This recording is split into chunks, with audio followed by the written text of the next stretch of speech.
Hospitality Meets is brought to you by Rotacloud, the simple workforce management software for hospitality teams. Rotacloud lets you create and share rotas, record attendance, and manage your team's annual leave, all in less time than it takes to make a brew. It can also make life easier for your staff, allowing them to check their rotas, request holiday, and even pick up extra shifts, all through the Rotacloud mobile app. Start your 30-day free trial today by visiting rotacloud.com/Phil and find out how much easier managing your team can be. Welcome to Hospitality Meets with me, Phil Street, where each week we take a light-hearted look into the stories and individuals that make up the wonderful world of hospitality. Today's guest is Gina Knight, Head of People at steak legends Flatiron. Coming up on today's show, Gina asks Phil a deep question. Phil, how do you like your broccoli? Phil sends a warning. Bed in. We're about to get absolutely battered. And Gina highlights that sometimes you have to solve issues way beyond your pay grade. They smashed up every part of the front of the hotel that you could possibly think of. All that and so much more as we chat through Gina's awesome story so far. It's bloody brilliant to be back, and this chat with Gina is an epic way to kick off the new season, so please don't forget to hit that subscribe button and share with everyone you know. Enjoy. And a massive Hospitality Meets welcome to Gina Knight. Hiya, how are you? I'm all right. How are you doing? I'm fab. Looking forward to getting stuck into some good conversations. I'll set it up, why don't you? Absolutely. Yeah. No pressure from my end then to maintain that end of the bargain. But no, how's life? Where do we find you today? Life is good, and you find me on a Friday having had a really, really busy week in a really good place. I did some speaking for Be Inclusive Hospitality this week, had some good news through some bits and bobs we're doing at work. So yeah, I'm in a good place and ready to have a good chat. Yes, I saw the good news earlier on, even just today, in fact, if that is the good news you're talking about. Yeah. It's so I've been at Flatiron now for about 2 years, and it's a fantastic place to be. But you get a feeling when you're on the floor, when you're talking to team members, that it feels like a great place to work, and you launch lots of initiatives, you focus in specific areas, but there's little 1% of things that happen that make you notice and realise that you're moving things forward. And I guess the big piece is what your team members say and what they tell you and how they're feeling. And we do listening in lots of different ways. One of the ways we do it is through our engagement survey, which we partner with Workel, and we was recognised through them as a place that has excellent employee experience, which I think is fantastic. But then when you look at that and you look at some of the data and then you listen to what people say, I guess it's one of those aha moments where you feel like it's all coming together. So some good news on that front. Yeah. But do you know what? I'm 100% on board with you when it comes to like engagement is everything in terms of understanding where you're at, what you've got to do. And I think the key thing is it's one thing to have the data, but it's another thing to actually want to do something with it. And you guys clearly are doing that to get that kind of acknowledgement. And you're probably reaping the benefit of hanging on to your team members because they want to be there. We call it our cycle of listening. And one of the things that we're really passionate about is it not just being a moment in time, that it's a continuous cycle, and that it's not just an engagement survey once a year, that it has lots of other bits that wrap around it that allow you to identify the quick wins, the big things that you need to work on, and maybe some of the things that are difficult to change and to challenge. So throughout the last year or 2 years since we've been there, listening and doing that throughout the year, and also holding yourself accountable for that listening has been really important to us. So quite recently, I think our biggest win with listening is we did our last engagement survey. We then did a round of talk lounges and continued to talk to our team members. And one of the big things they were telling us was their aprons were just uncomfortable. And really quick win. Let's fix it. Let's get you guys in. Let's redesign your apron, and got loads of different fabrics, got loads of different buckles, and tried it out and got to the end of what this apron would be. And launched it, had really great feedback, and thought that was going to be the win. But quite interestingly, the team members then, in another round of listening, said, great, you're launching the aprons next week. You've told us to keep our old ones. Thank you, but that's not good enough. that's not good enough from a sustainability perspective. And we were like, you know what? You're right. You're absolutely right. Let's continue that listening.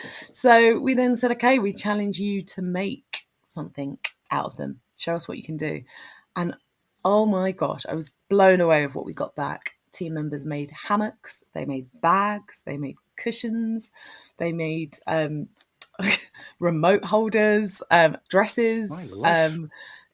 The pictures were just absolutely insane, and it's just interesting that you do that listening, and they hold you to account for it. And so we do the listening throughout the year. We give the team members our plan of what we're going to do as a business to move and change things on, and then we go back to them and we tell them whether we've done it or not. And I guess it's really important that we move problems and also celebrate successes. You think you do engagement survey just to get the tea, but it's more than that. It's a thing on the pulse to be able to say, what are the things that we're doing that's landing, and what are the things that aren't working, and how can we create balance between both. So that's definitely it's the fun part of my job, actually. It's the bit where we can experiment and help people feel a little bit more happy. That's wicked. Frankly speaking, it feels like you might be a little bit ahead of the curve here, but it's amazing what conversation and listening can move the dial, right? Just in terms of, if you're a business and you just expect that this is what we should be doing, that's fine. But actually to get the live feedback back from the other side, so that then says, well, we kind of get you, but also this would probably be an interesting thing to explore. And then that's when the goals happened, right? Because it means that everybody's almost kind of got a seat at the table. Absolutely. And listening sounds like it's an easy thing to do. And when you say it sounds like you're ahead of the curve, I think there's a lot of optics that allow us to do that at Flatiron. We have a really simple approach. Our menu is simple, like 6-7 items on the menu. It doesn't change. So with the model that we have, it allows for real simplicity and removes some of the complexity in what we do. And when you have a team that are really, really focused and your business is doing really well, you really do get an opportunity to focus on the things that actually matter. And I feel really fortunate especially in this climate. We've got headwinds coming our way, employment law changing, national minimum wage giving us a bit of a hit because of NI, lots of different things that are just making the hospitality scene more turbulent. Had a conversation with someone the other day about, I feel really fortunate that I'm in a business that's heading in the right direction. And because of that, it cuts out the noise and allows you to do the important things like listening. And I genuinely think all businesses have good intentions. They want to listen to their teams. They want to get it right. Sometimes there are blockers in the way, and that's noise. It could be budgets, it could be pressures, it could be complexity. So I feel fortunate to be in an environment that allows us to do it and to do it really, really well. Brilliant, absolutely. We've kind of just gone straight into this, actually, and normally we do it the other way around. But I don't mind. But yeah, maybe we'll come back into this stuff, because I'm also really keen to learn about Flatiron in a bit more depth and what you guys have got going on. But I've also just realised that we didn't tell the world what it is that you actually do there. I mean, you could probably guess from the conversation that we've had, but nevertheless, yeah. What is your role there? I'm the health and safety manager. No, I'm joking. Very good. Yes. Very good. There we go. So, very people-focused health and safety person. There we go, as they should be. Yeah. So, head of people at Flatiron. I've been there for a couple of years now. But I started my career when I was 15 in hospitality, and I've kind of stayed in that space most of my time. It's interesting when you speak to most people and you ask them, where did you start? Like, they all start in the same place, which is on the floor. So I started in hotels as a receptionist and worked for Travelodge Hotels, which is an amazing brand to work for career progression. They have amazing development programs, and very quickly landed myself on a development program and spent quite a bit of time cutting my teeth in ops and understanding how restaurants work, GM, ops manager, the typical bits and bobs you do. And then managed to get my foot in the door into L&D. And I would say that that's probably my biggest comfort blanket. I love designing, delivering training. I always have done. But throughout my career, I've pivoted between L&D, recruitment, HR, which has landed me quite nicely where I am today in Flatiron, with just, I guess, lots of knowledge in learning and training. And I think that does guide my thinking through the role that I'm currently in. Right. Yeah. I mean, that's always I've actually only just been thinking about this recently around the stuff that happens to you or you're exposed to or you're involved in that really begins to shape your world view of things. And I was reminded of this when I was trying to figure out a really poignant post to put out on LinkedIn around the power of conversation. And I was reminded in my own thinking about a conversation that I had with somebody who was telling me that I was being seen. And my response to them was, I know that because people are telling me that all the time. And it's that then has shaped my view on conversation, and that your kind of live feedback is actually where it's at. And so I hear you, like all of the things that happen can kind of shape your direction. And it's quite interesting sometimes to retrospectively look back and figure out why you've ended up doing what you're doing. Yeah, and I think that it's an interesting perspective because I left school and I wasn't overly academic. I have quite heavy dyslexia, and throughout my career, I've had to find ways to pivot and make that work for me. So naturally, hospitality was a space that it didn't really matter if I could spell or read or write. That I could use my hands and my brain, and I could get there. And I definitely think that early experience, looking back, working in hotels, probably taught me a lot of my life lessons, because that was probably the first time I didn't feel pressure through an academic lens, but more just through my own skills. But there's also another place in my life that I think I can attribute to where I am today, and that is being in the Girl Guides. Really? Right. Yeah, I look back, I'm smiling as I talk about it actually, Yeah. because Yeah. I was fortunate enough to go to Brownies when I was about 5, and then you move on to Rainbows at 5, then you move on to Brownies, then you move on to Girl Guides. So I did the full whack, and you learn you learn life skills, you learn to problem solve, you learn leadership, knots, how to tie knots, how I to mean, you never build know. exactly, how to build a raft, how to fix your tent when it's falling down, how to be kind, how to find where you need to go when you're lost.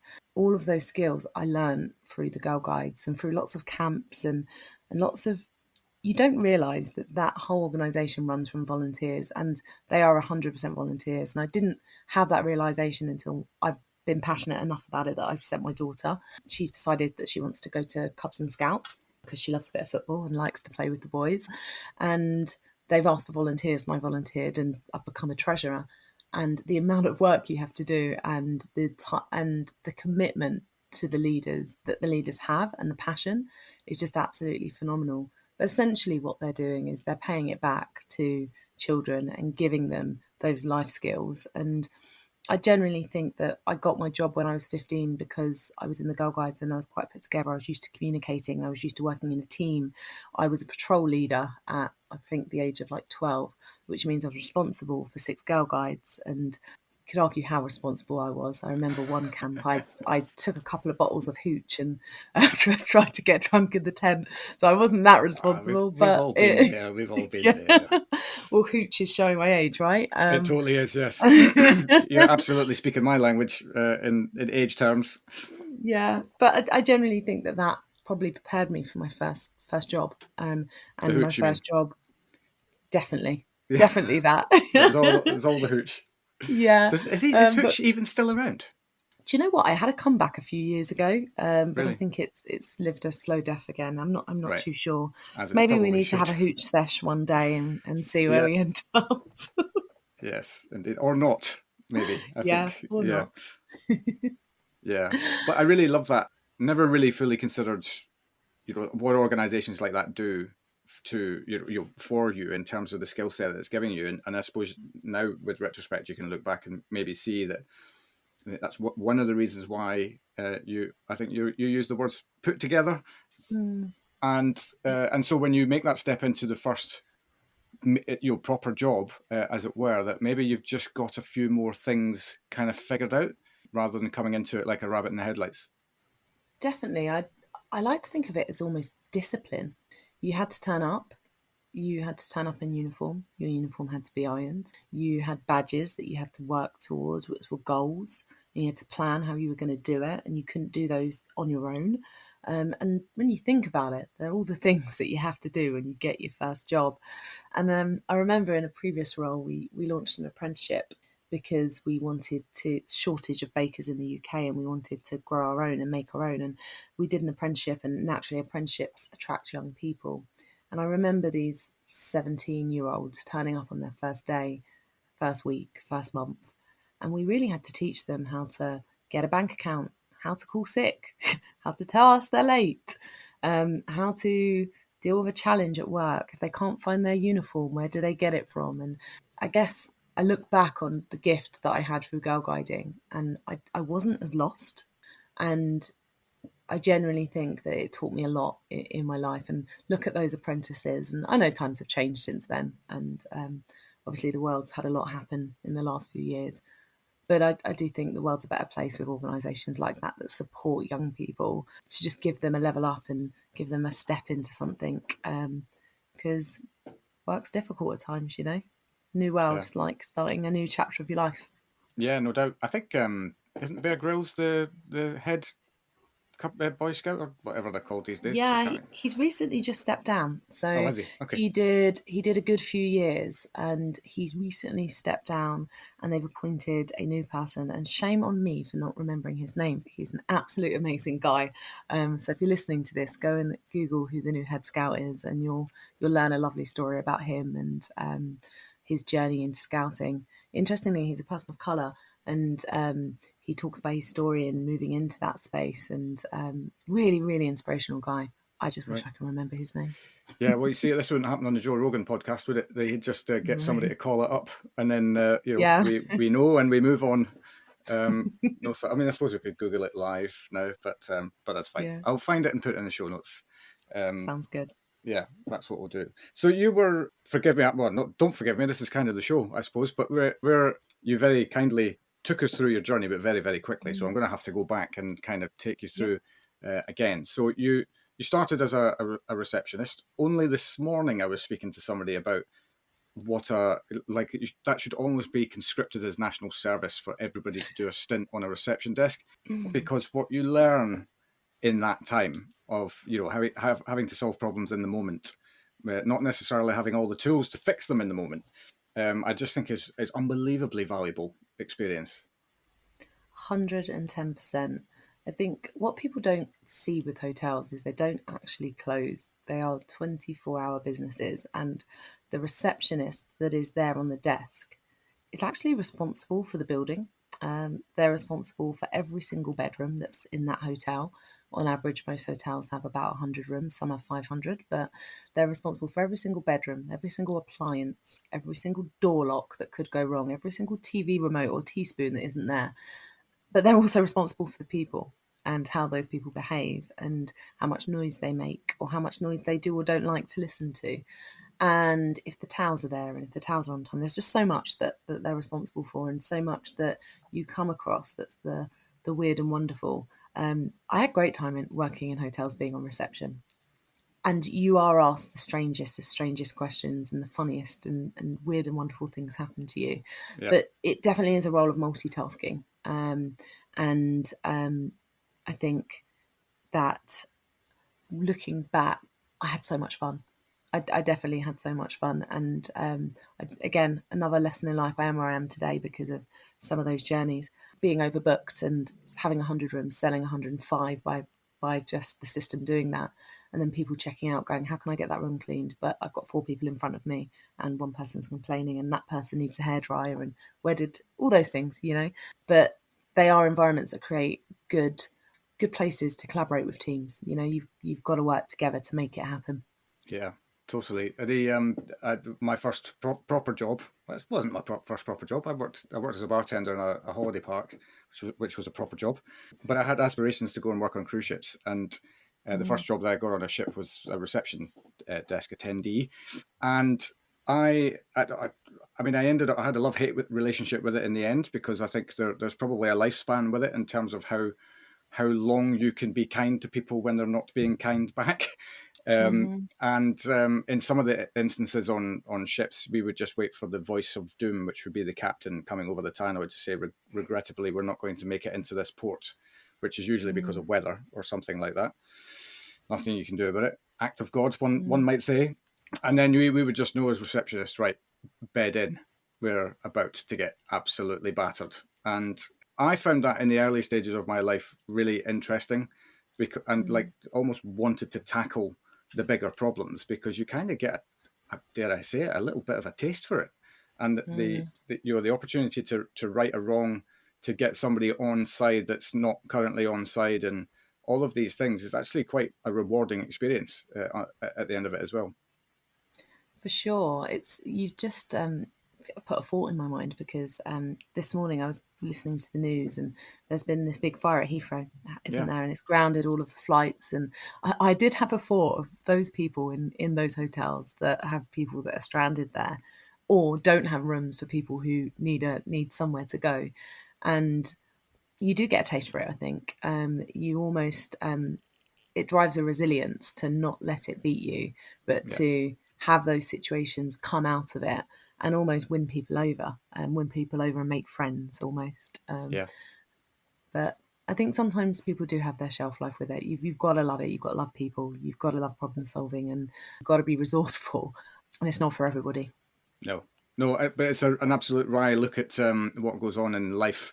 I think the funniest thing I can remember on the front desk was on the one person came down to complain about the broccoli being undercooked from the night before, and like 3 people later, somebody came down and complained that the broccoli was overcooked, undercooked, whatever the opposite was of the other one. So it's kind of a real indication as to such an individual experience, and it is almost the duty of the person, or everybody who's giving that person an experience, to just ensure that they're having the best possible time. And if that means that we need to cook some special broccoli for these people, then that's what we've got to do.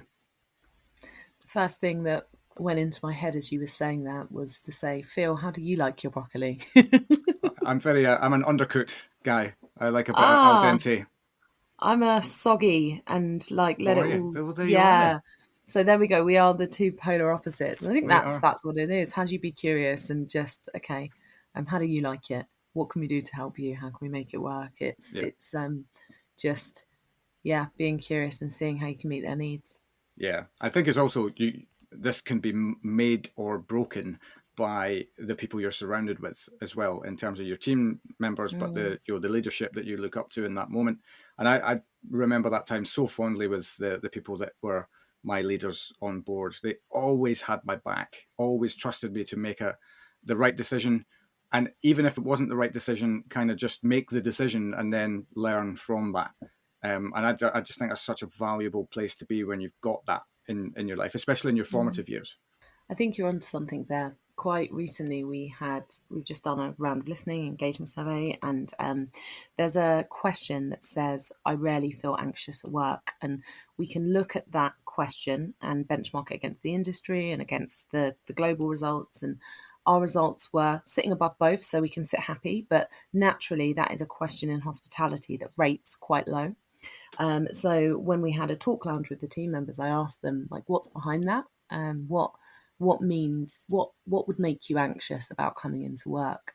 And going back to what you just said, they said, when the shift isn't set up in the way that we know it should be, with the right host on the door, and we know we haven't got enough team members, or we're working with a team member that we know isn't going to help and pull the load, those are the times that I feel anxious about work, because I know that it's not going to be an easy shift.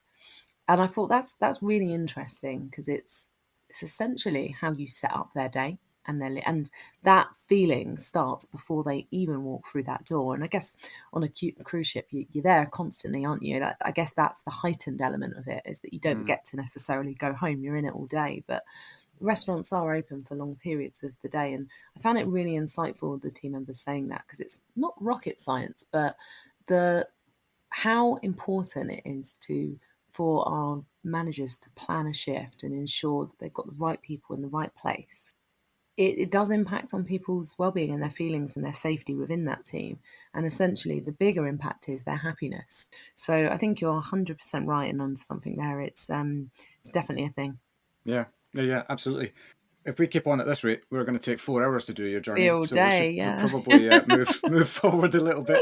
But yeah, after reception, just reminded what did you move into, and I suppose why as well, because you've ended up working on the people side of the business, but you've kind of worked within a few different bits and pieces between now and then. So to give us some insight into your thinking and reasoning as to Yeah. what you wanted to do next and why. I don't think I really knew what I wanted to do. All I It's a good knew answer. was, I knew that I liked to work and I enjoyed achievement. And that's always been something that's been really important to me, and recognition and feeling like I'm a part of something. But I just didn't really know what it was. And I landed myself on a management development program when I was about 17. And through that journey, I become an assistant manager. And really, you then land yourself on what used to be called the career ladder of, okay, I'm an assistant manager. How do I become an assistant general manager? Okay, now I will be a general manager. Okay, well, now I'll go and open a hotel. Okay, I've opened 2 hotels. I've fixed a couple. I'm a bit bored. I will push and be an ops manager. Okay, I'm now an ops manager. This is great, but I'm still eating, sleeping, breathing, everything in hotels, and I love it. What opportunities are there for me? Oh God, I'm pregnant. I'm going to have a baby. Okay, I've had a baby. The hotels are 24 hours a day. I love this, but I don't love this anymore. What am I good at? Well, I know this business inside out, and I'm good at training people because I've opened a couple of hotels. Let me see if I can get into L&D. And that's how I got my foot in the door there and spent some time heading up management development programs, almost full circle, from being on one to then leading them and designing the training and delivering them across the country, which was quite cool. Very cool, yeah. And I suppose as well, that is another wonderful byproduct of hospitality, in the sense that there is no one linear route to anywhere, right? I mean, everybody's journey has its own pathway to get to wherever it is they're going. And you quite rightly highlight something I was not expecting when I started this podcast. I thought it was just me that just kind of went wherever it felt right to go, as opposed to having a grand plan of this is where I want to be. And don't get me wrong, I've had a few people on the show who have known categorically, I want to become this. This is my plan and how I'm going to get there. But I think for a lot of us, it is just a case of, well, that sounds interesting. That's going to add value to me in XYZ way. I'm going to go and give that a go, and so on and so forth. And all of a sudden, you've found yourself climbing up the ladder, as it were. But at least, I suppose, because this is also a conversation I was having just this morning around when women specifically fall pregnant in a relationship, and what that does or doesn't do for their career in that moment. And I guess the key thing is at least hospitality has options, I suppose, if operations are not your thing anymore. But I probably get the feeling that we've still got a bit of a way to go before we could consider that still puts the brakes on a little bit in somebody's career. I think so. I'm really fortunate. I have a great family, and my family that are around me really. So I am a single parent, but my family are absolutely amazing, and they support to the point that allows me to operate how I operate in the way that I do. And if I didn't have that network around me, or even if I had a partner that worked full time, it wouldn't have worked. It couldn't have worked. And I do question that if I didn't have the support network that I have, would I have been able to continue in this role? Well, interestingly, there was a colleague that was at the same level of me at the time. We both had children at the same time. She didn't have the support network, and she had to go into schools, and she became a teaching assistant and went on a different ladder, and then moved from a teaching assistant to a higher level teaching assistant. And now she's studying to be a teacher. But that was a sacrifice she had to make it work. And it can be tricky sometimes. And I think it's tricky because of the industry we're in. It's if you're in hotels, it's 24 hours, but if you're in restaurants, it's late nights, early mornings. But also it's fast paced and requires presence. And with that, it can sometimes be quite tricky to make balance. Yeah, no doubt. I'm going to just focus on hotels for a little bit longer, because I want to focus on something that you very kindly filled out on the form, which was that you were working hotels in the time of the riots. And not that this is a podcast that wants to highlight sensational stuff and things like that, but nevertheless, I feel like there's something for us to go here and explore, because of maybe what it taught you in the moment of that. And if you can just kind of give us an outline as to where you were when that was happening. And we're Yeah, talking about the riots that the happened on the London back of riots. the, yeah. Yeah. So I had recently just opened Ealing Travelodge, and Ealing is an area that it's in London, West London. It doesn't have high crime. It wouldn't have been an area which you naturally would have said that you need to barricade your doors when the riots come. But I was working on shift that day, and I think your question was, what was the scariest point of your career? And I definitely think it was that day. Not not mainly because I was scared for myself, but I was sad. I was sad at what was happening, and I felt really responsible. So very quickly, rioters took over the high street. They moved down, and they smashed up every part of the front of the hotel that you could possibly think of, with guests in the hotel. And the team were really, really frightened. And I actually think in that moment, you go onto autopilot. You make sure your guests are safe. You lock the doors as much as you can. You put trolleys in front of them. You do all of those things. But I think the saddest moment was the aftermath. Was when it had all died down, and you walked out of those doors and you walked down the street, and you saw the local independent shops that had lost their livelihood, and you had seen people's houses that were smashed to pieces. It was sad, but what it also did was strike a real sense of community, which I hadn't seen before and I Right. had never Yeah. experienced in that way. Although when you work in a hotel, you feel like you're a part of the community because the local business people come to you and people's families come and stay. But you don't see the community show up for you in a way that we experienced it at that point. Locals came out, they spent time with the team, they were bringing in coffees and cakes for the people who were staying there. Glass companies were coming and for free, just like boarding up the walls, and people were going into the local shops and helping them paint. And I felt really humbled during that time, but really sad that we could go from being in a really safe place to being in a place where it feels quite dangerous. And recently, when we had riots because of the Southport, the Southport murders, which were awful, I remember being in Hounslow High Street, which is quite multicultural, and I was in Superdrug, and one of the team members got radioed, and it said the rioters are working their way up the high street. And I remember she was a Muslim lady, and she said to me, "They just don't like us." And I felt really sad because Mm. I surround myself with people from all different walks of life, and hospitality, that's just a part of being in it. And I looked back at like my teams and the businesses I've worked in and the people that I know, and I just think it's sad that sometimes that's what it comes to. But it definitely was one of the scariest points in my career, purely because you have no control. You Yeah. have no control, and you're responsible for more than just yourself. And when you can't run away, you have to face adversity, and that's difficult. Put your big people pants on, and and that's tough. Yeah, mine are in a case somewhere, locked up in the loft. Yeah, My there we big go. person pants. 5-star hospitality means having the right people in the right place at the right time, and that's exactly where Rotacloud can help. Rotacloud is the online platform that makes planning rotas, recording attendance, and managing annual leave easy. Its simple, drag-and-drop interface lets you create and share rotas with your team in minutes, while our built-in budgeting tools mean you'll know exactly how much you're spending on staffing before sending the rota out. Rotacloud also makes life easier for your staff, allowing them to check their rotas, request time off, and pick up extra shifts, all through the Rotacloud mobile app. Start your 30-day free trial today by visiting rotacloud.com/Phil and find out how much easier managing your team can be. But you're right, though. I mean, you don't. I can only imagine what you must have been going through in that.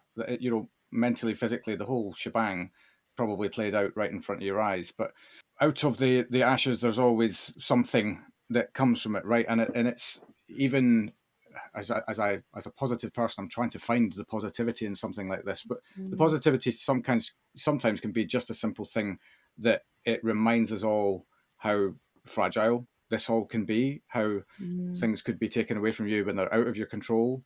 You kind of have to live more for now than, I'm a quite outward dreamer, and I've always got my head in the future. But sometimes I think to myself, stop that now, and just like what you have, type scenario. And so a lot of the time when these things happen for a reason, you just don't know it in the moment. And obviously that was just a terrible time. But you've probably gained a level of resilience that you didn't have before. Yeah, and also that people are kind.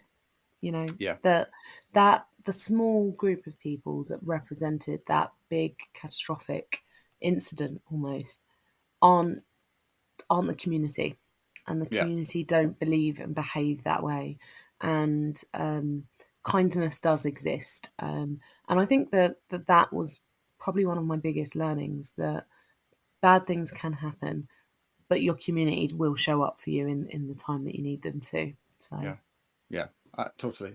I mean, the thing that I've realized over my lifetime is that despite what the news would have you believe, the vast majority of people out there are brilliant, and they're just doing the best they can with what they've got. And but I think kindness is probably at the heart of the vast majority of human beings that exist. It's just the ones that don't have it that get the news headlines.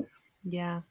And you've got to question sometimes what led them to be where they are. And so not everybody has privilege and is fortunate to have great experiences in their life, or even fortunate to have really good mental fitness. And life can be complex sometimes, I don't think there's such thing as bad people. I think there's bad actions. And I think if we see the world through that lens, then we can be a lot more forgiving. For sure, I think the level of humility needed for moments like that has got to be high, because I think, as we're probably all aware as well, we're maybe only even one bad decision away from a very different path. So you have to kind of respect the fact that you can look at somebody and go, well, that's terrible what they're doing over there, but a series of events that are out of your control could lead you to somewhere where it makes making what we would perceive to be the right decision a very difficult decision to make.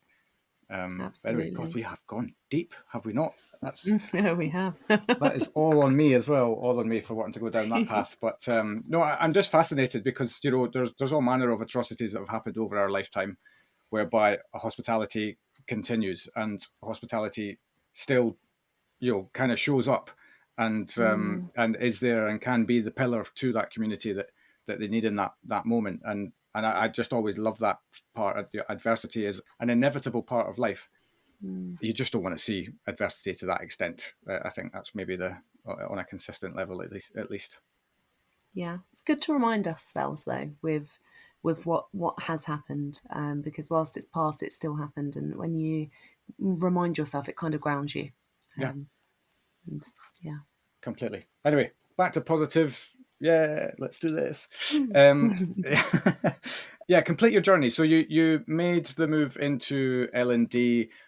Is it fair to say that was more out of necessity than complete desire in that time, or was there something there that you thought, no, I think this is my new path? I think it probably was always my path. Right. If I look back to my strengths when I was a GM, or even when I was a receptionist, it was to train people, to share. I'm a communicator. I get my energy from people around me. So I think it was naturally probably something that I would always have done. I really underestimated what L&D was, and quite often I get a lot of people come to me and say, hey, Gina, I want to be an L&D, like, how do I do it? And I go on the journey to really educate them on what L&D actually is.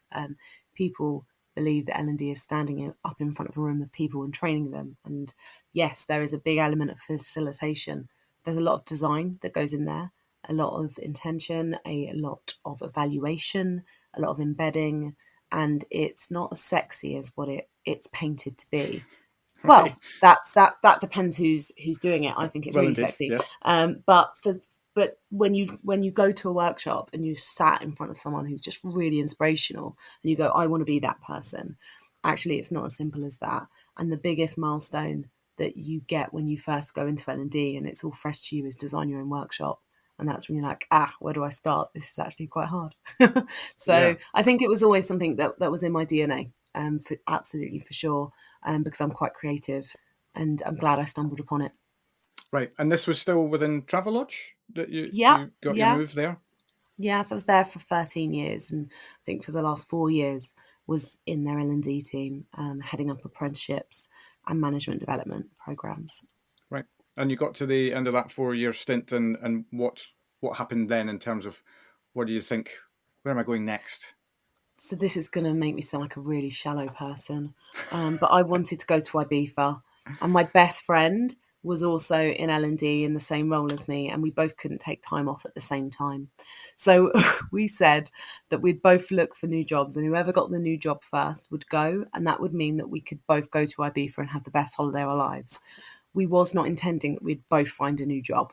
And we both found a new job, and the two jobs were both too good to say no to, and we handed in our notice and started our new jobs a month later after Ibiza, doing on the same day, which was really interesting. But in fairness, I had been in Travelodge for 13 years. I met my family, like my friends, my daughter's father through there. Like, it was my life.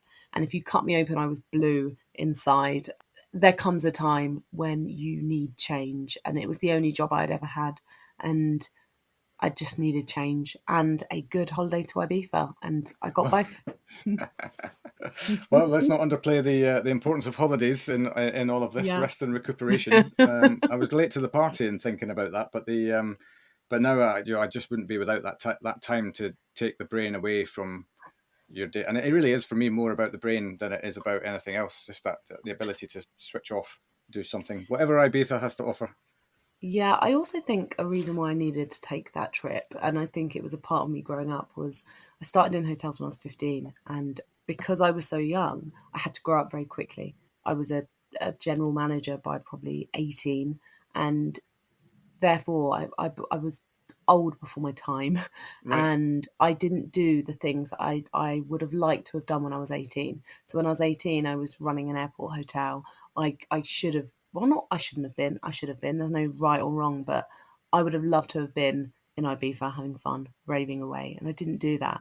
So later on in my career, I had my daughter. I kind of did it all backwards. So I had my daughter. Now I want to go to Ibiza. So I think I just grew up very quickly in hospitality, and it forced me to grow up. And as I started to mature, I was craving for a little bit more for me. Right. Yeah. And that's, I suppose it remains a kind of bucket list thing to tick off, right? Is just to go and let the hair down a little bit and, enjoy what life gives you. Yes, I absolutely did that. Yeah. Excellent. Well, that's not relevant to hospitality, so we don't need to go into any stories around that. That's absolutely fine. So yes, then from you mentioned it, you got offered a job that was too good to turn down. So what was that? So it was an L&D manager role for a company called the Bread Factory, which is a artisan bakery on a mammoth scale, and essentially they make hand bake bread, cakes, pastries for restaurants, for supermarkets, and Gale's Bakeries is one of their brands that sit within Bread Holdings. So I was the L&D manager there, and was working with just amazing people that were just making the best bread, cakes and pastries around.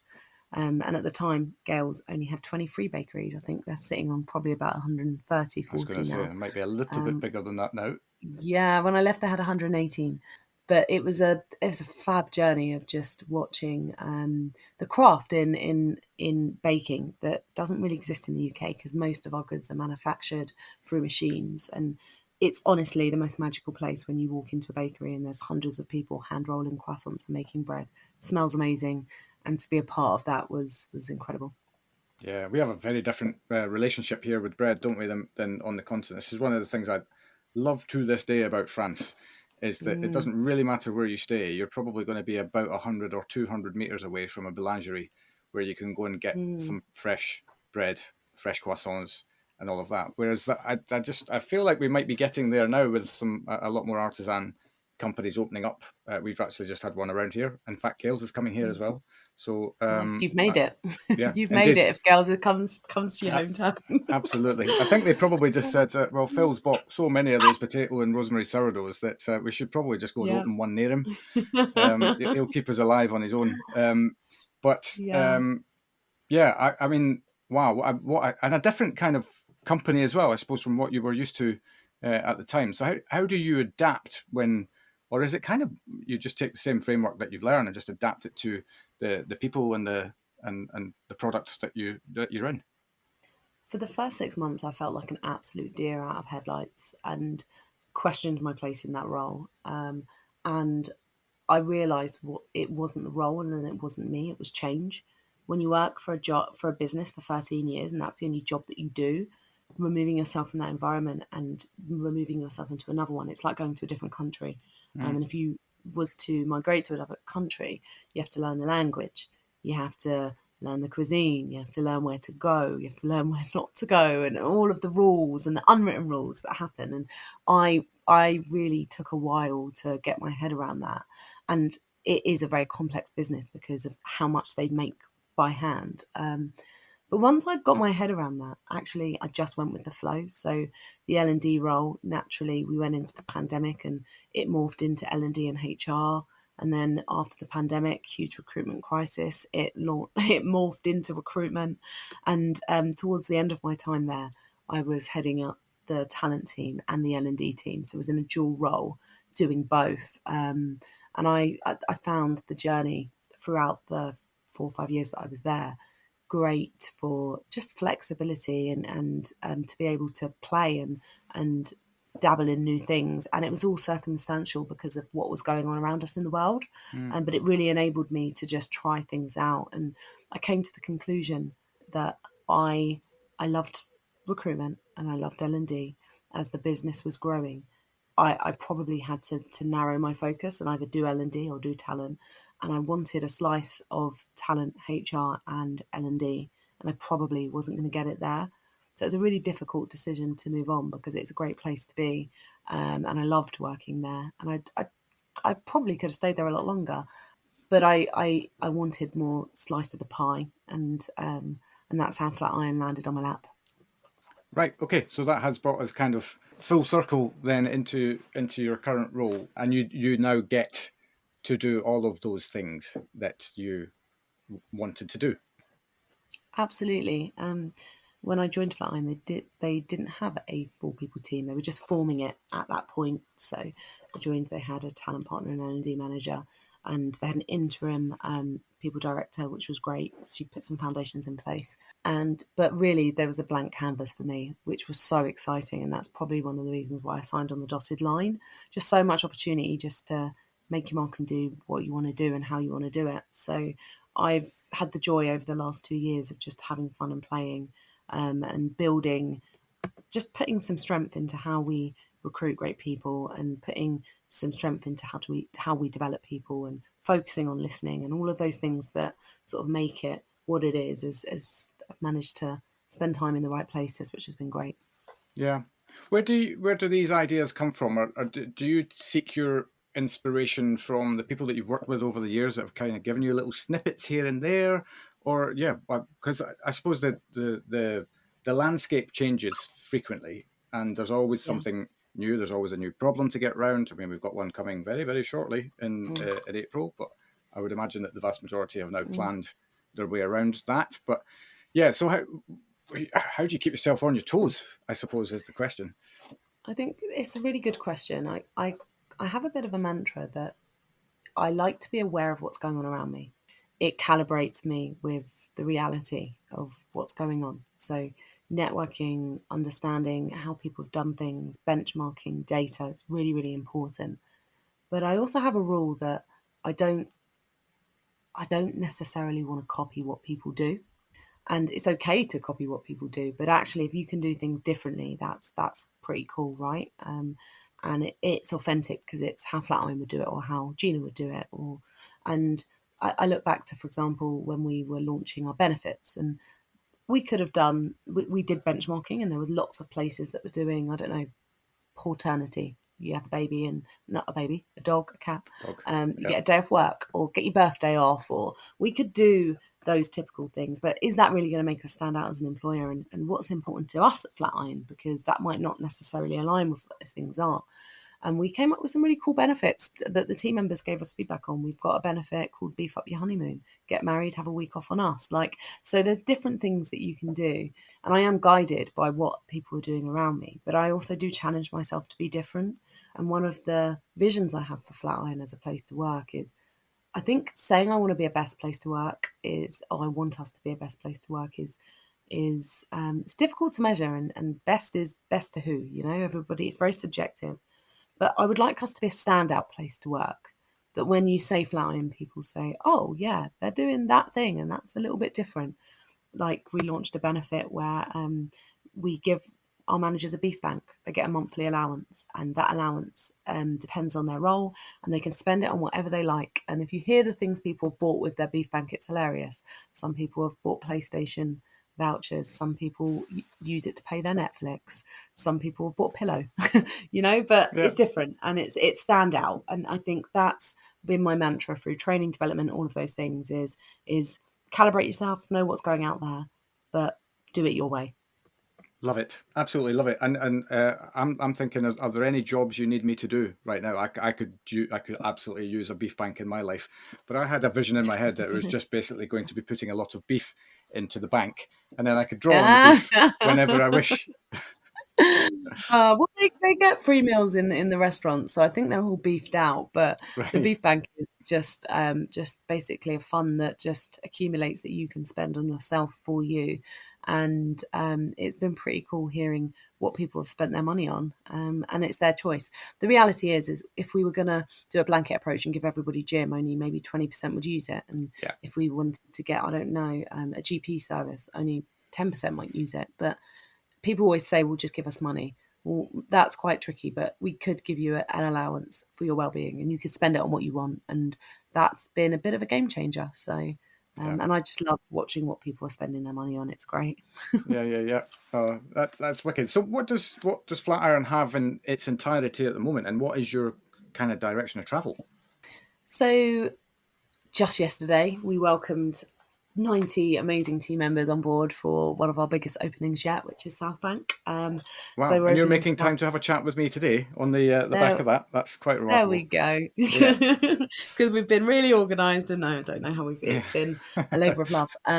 But we're opening South Bank in the next 2 weeks, which will be our 18th restaurant, which is incredible because 2 years ago we had 540 team members when I joined, and now we're sitting on 1,000, which is crazy, over 2 years. So we've just opened, we're opening South Bank, and I guess we're really careful about our openings. They have to be in the right place. We have to ensure we've got the right teams and the right bandwidth. So the focus for us is how we're strengthening our teams. We've just opened Victoria, South Bank. And as we grow, how do we evolve the culture and move it on, but also keep it true to the DNA that it began with? And that's definitely one of my key focuses, is how do we grow up as a business, because you have to as you're growing, but also how do you stay really, really in touch? And I think that goes full circle back to the cycle of listening, which we started off talking about earlier, of keeping your eyes and ears to the ground and just knowing what levers you need to pull to make it work. Yeah, and you can only get that feedback by listening, right, and having the conversation with the people that matter the most, who are living and breathing your company all day, every day. So yeah, I mean, look, I sit here as a proper fanboy of what you guys are doing, the direction that you're heading in, especially in the face of all of the doom and gloom that sits out there in the world about, how tough it is. And I'm not making light of the fact that it is tough, but through toughness, good stuff can still happen and progress can still be made. And you guys are kind of almost a shining light of that. And it's just, for me, it's just wonderful to see, which is one of the reasons why I was super keen to get you on the show. The other reason was seeing you live last year at Hospice, give a monumental account of yourself on stage. And yeah, I just think you've got an awful lot of really interesting things going on in that head. And it's translating well into the hospitality world. I think that's from an outsider's perspective. Thank you. I'll take that. Interesting things going on in my head. I love it. That's probably a good way to summarize it, because I can never really make sense of all the ideas that are going on in there. But yeah, thank you. Yeah, no, absolutely. I just want to, and you don't feel free to not go there, but I feel you wrote it down on the form, so you're probably happy to go there. Was just to focus a little bit on dyslexia, because you've almost made light of it, and maybe there's some funny stories that you can share. That's entirely up to you if you wish to do so. But you did highlight earlier on that you've kind of learned to work with it as opposed to have it work against you. And so I'm quite keen, because there may be people out there who are listening to that might be interested in figuring that out for themselves as well. Yeah, first of all, are you happy to share a couple of funny stories? Absolutely. Yeah, absolutely. Look, I've been on a journey with it, and I'm still learning. I'm really curious about neurodiversity, and I think as an adult, I've only just got to the point where I'm exploring that. And a part of when you said about my brain and what goes on in there, I actually think that's my neurodiversity showing up. And recently, I've been exploring some ADHD traits that sit within there. So I'm really in touch with understanding myself, and I think that's the journey I've been on. But dyslexia is tough and it sucks. You hear lots of people saying it's a superpower, and I generally believe there is elements where it is. What it allows you to do is to cut through the noise, the numbers and all of those things, and see things visually. And therefore, the creative element of my mind is switched on very quickly. And that has carried me through my career. The feedback I've had recently in our team actually is that I'm quite emotionally intelligent. I can listen, I can zoom in, and that's because really when the board slides are up or the numbers are there, I just don't really understand them. Right. What I'm more interested in doing is reading the room and listening and understanding. So it's definitely given me those traits that have really supported me within my career. And if I could think about the top 3 things that are my strengths, and a lot of people think that strengths are just something you're good at, but they're not. They are things that you're good at, and they are things that you enjoy. And that is when it becomes a real strength. And the things that are my strength is I enjoy problem solving and creating. I enjoy speaking to people and change and moving things on and transformation, which is why I'm exploring coaching. And dyslexia fuels that for me. The area which dyslexia has held me down in times is the challenge I have in focusing, the challenge I have in reading and writing, and the ability to, not the ability to articulate it, but the ability to actually get it written down in written form. And I think the world is moving on at a pace that allows you to have a lot more hall passes than what you did 10 years ago. And some of the hall passes that I have now is I have ChatGPT, I have Grammarly, I have Audible, I can transcribe everything. You didn't have that 10 years ago.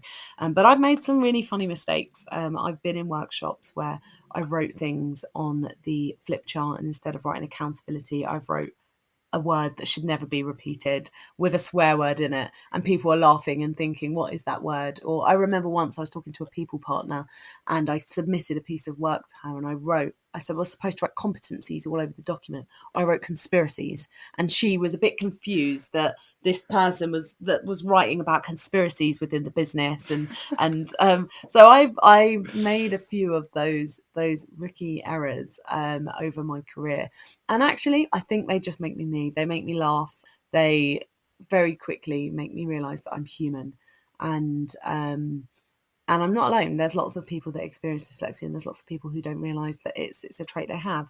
But you have to constantly be aware and work at it. It's not something that you're ever cured of. But I think the biggest compliment I have is that a lot of people I work with and work around don't realise that it's a challenge for me, which shows me that I'm showing up in the way that I want to. Yeah, absolutely. And can I just put your mind at rest, by the way? People who don't have dyslexia are making exactly the same mistakes.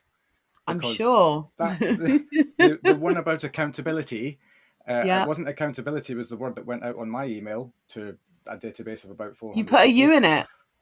It was accounts. It was accounts experience I put, except I missed out an O in that sentence. And yes, and you know, when it didn't take long, somebody emailed me back like within 2-3 minutes, thanks for it was a mail shot of candidates that we had available or something like that. And the person said, thanks for the mail shot.